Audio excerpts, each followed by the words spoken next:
안녕하세요, 곰쌤입니다. 이번 시간에는 제가 심층 면접을 준비를 할 때 중요하게 생각했던 6가지 내용들이 있는데요. 그 내용들을 하나씩 이야기를 해드리고자 합니다.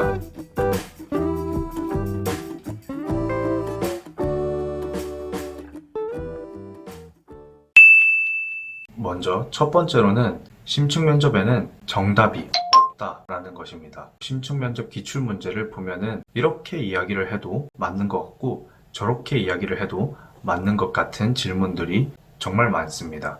실제로 이렇게 이야기를 해도 만점을 받을 수 있고 저렇게 이야기를 해도 만점을 받을 수가 있습니다. 즉, 심층 면접에 등장하는 문제들은 여러분들에게 무언가 번뜩이는 아이디어, 창의적인 아이디어, 획기적인 아이디어를 떠올려서 그 문제를 한번 해결해봐라, 이런 의도로 출제를 한 것이 아니라 정답이 없는 상황에서 그 상황에서 과연 여러분들이라면 어떻게 대처를 할 건지, 그리고 자기 스스로 그 행동을 한 이유를 설명을 할 수 있는지, 그 이유에 대해서 다른 사람을 설득할 수 있는지, 그런 인성과 논리적인 사고력, 순발력 등을 확인하고 싶은 것이죠.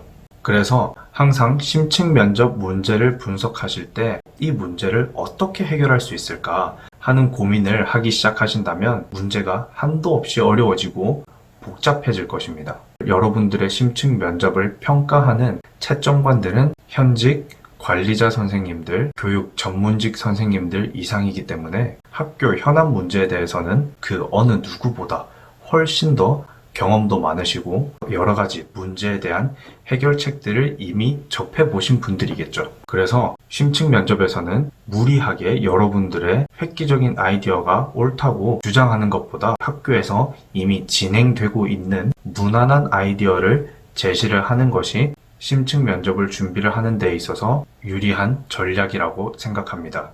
다만 아이디어는 무난하게 제시하되 그 아이디어를 제시하는 설명은 논리적이고 설득력 있게 전달이 돼야 되겠죠. 두 번째 내용은 방금 첫 번째 내용에서 정답은 없다라고 말씀을 드렸었죠. 두 번째 내용은 바로 정답은 없지만 오답은 있다라는 것입니다. 그러면 그 정답과 오답을 가르는 그 기준은 무엇이 되느냐 질문을 하실 텐데요. 저는 그 기준은 교육이 추구하는 방향이 있겠죠. 현재 교육이 나아가고 있는 트렌드가 정답과 오답을 가르는 기준이 될 수 있다고 생각합니다. 예를 들면 수직적인 학교 문화보다 수평적인 학교 문화, 권위적인 교사상보다 민주적인 교사상, 전통적인 교사 중심 수업보다 학생들이 직접 배움에 대해서 흥미를 느끼는 학생 중심 수업, 배움 중심 수업, 그리고 학생을 바라보는 그런 관점도 훈육의 대상이 아니라 하나의 인격체로 보는 것을 예로 들 수 있는 것처럼 우리가 지금 나아가고자 하는 교육의 방향은 생각보다 쉽게 알아차릴 수가 있습니다. 그래서 심층 면접에서도 역시 이전에 추구했었던 그 교육의 트렌드와 요즘에 추구하고자 하는 그런 교육의 트렌드를 비교하듯이 물어보는 문제들이 종종 출제가 됩니다. 그래서 그 트렌드에 반대하는 의견을 이야기를 한다면 그 부분은 오답이 될 수가 있겠죠. 왜냐하면 트렌드가 바뀌고 다른 방향을 추구하는 것에는 그만큼의 숙고 과정이 있었고 그 숙고 과정 동안 기나긴 논의와 토론의 끝에 지금의 방향이 더 학생들을 위한 길이라고 결론이 이미 지어진 상태니까 그렇겠죠. 세 번째로는 한 주제별로 하나의 아이디어를 떠올리는 것으로 충분한 것이 아니라 여러 가지의 아이디어, 최소 3개에서 각 지역마다 5개 이상까지 요구하는 경우도 많이 있습니다. 그래서 한 주제별로 여러 아이디어를 떠올리는 것이 중요하다라는 생각을 했었습니다.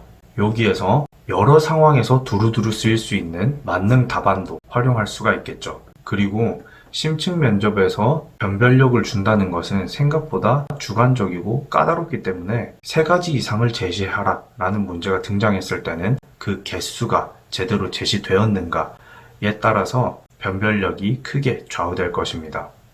그래서 그 개수에 부족하게 대답을 해서 감점받는 일이 없도록 최대한 한 주제에 대해서 다양하고 폭넓게 여러 가지 아이디어를 미리 준비해 놓으시면 도움이 될 것 같습니다. 네 번째로는 항상 자신감 있는 태도가 중요하다는 것입니다. 자신감이 없으면 아무리 맞는 말을 해도 왠지 틀린 말처럼 들립니다. 어떤 사람이 아무리 맞는 말을 하고 반박할 수 없는 말을 하더라도 그 말에 자신감이 느껴지지 않는다면 왠지 모르게 틀린 구석을 찾게 되고 저 사람이 지금 말하고 있는 와중에도 반박할 거리를 계속 떠올리게끔 만듭니다.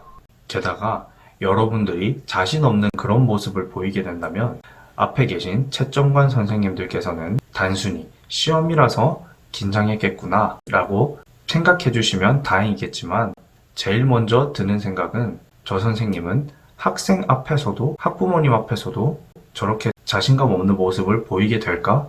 저 선생님은 나중에 교실에 가게 된다면 학생들이 20명에서 30명은 앉아 있을 텐데 그 긴장되는 상황은 과연 어떻게 이겨내실 수 있을까 하는 걱정부터 먼저 드실 겁니다. 이러한 걱정은 여러분들이 심층 면접 시험장에서는 하게 만들면 안 되는 부분이겠죠.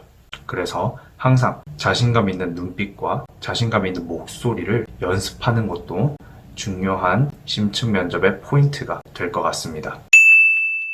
다섯 번째로 만약에 학교 현장에 대한 경험이 하나도 없다면 반드시 파악하는 부분이 필요하다라는 것입니다.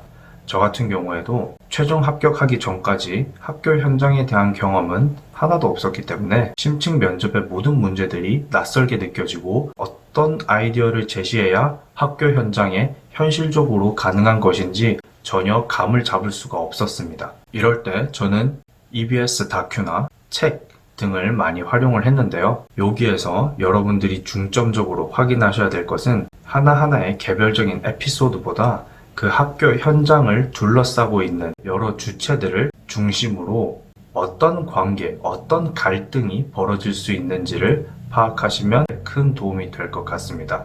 예를 들면 학교를 둘러싸고 있는 주체로는 교사와 학생뿐만 아니라 학부모와 지역사회도 교육의 주체가 될 수가 있겠죠. 그리고 학교 안에서 일어나는 다양한 갈등의 양상들, 교사와 학생 간의 갈등뿐만 아니라 교사와 학부모와의 갈등, 학생과 학부모와의 갈등에서 중재자 역할로서의 교사, 동료 교사와의 갈등, 행정적인 업무에 관한 고충, 교무실과 행정실의 갈등, 교사들과 관리자 선생님들과의 갈등, 그리고 학교 내에서 도움이 필요한 학생들이 있을 수도 있겠죠. 저소득층 학생들 같은 경우 또는 다문화 학생들 같은 경우, 방황하는 학생들의 경우도 있을 수가 있겠습니다. 이런 문제 같은 경우에는 실질적인 학교 경험이 있는가 없는가에 따라서 대처하는 방식에 대한 전문성의 차이가 많이 벌어질 수 있기 때문에 반드시 경험이 없으신 분들은 학교 현장에 대한 인풋을 많이 쌓는 방향으로 2차를 준비를 하면은 많이 도움이 될 것 같습니다.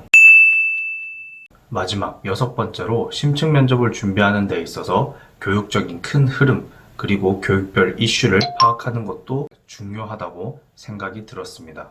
저 같은 경우에는 네이버에 교육부 블로그를 팔로우하고 해당 지방교육청에서 하고 있는 특색 있는 사업들을 미리 알아두는 방식으로 심층 면접을 준비를 했었습니다.